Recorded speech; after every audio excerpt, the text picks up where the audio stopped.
Ang di ba pagsasakay ka ng eroplano, ang una-una kasi kinukuha dyan na yung x-ray. Napa-x-ray ka muna. Kung clear yung lungs mo, yung ano.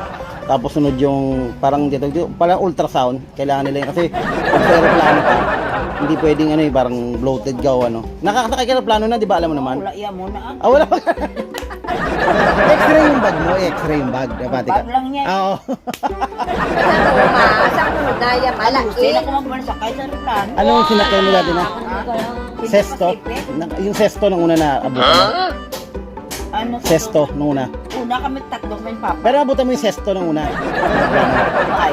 Oo. Kasi wala nun. Ses air ang meron. Yeah. Na. Ay, Cebu Pacific ka na. Ano kayo nagtawag dito pag Cebu Pacific? Yung iba kasi minsan nag-ano pa yun. Stopover. Minsan Hong Kong, Taiwan. Nag-stopover na kayo.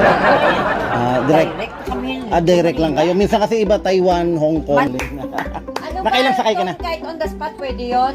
Yung ano? Hindi na mag-ano? Ikaw dati sabi mo pagdating. Sabi ko nga pagdating mo, pa-x-ray ka muna. Tapos ultrasound, yun ang mga kailangan kasi. They required na ngayon nung kailangan mo yung, alam mo yung panatang makabayan. Kasi pag ano ka, magiging ano ka dyan, magiging illegal alien ka eh. Pasok ka. Ano sabi mo pagbaba mo ng ano, di ba taxi kayo? Adi, apo ka. Hindi, ano muna sakay kayo? Taxi kayo, di ba? Taxi tapos baba kayo dito sa may ano eh. First time ulit mag-ano, di ba? Sasakay ng aeroplano. Tagalan, 20,001. 20,001. 20,000. Yung huli sakay ng... 20,000 Oo, 2001. Hindi, ganito.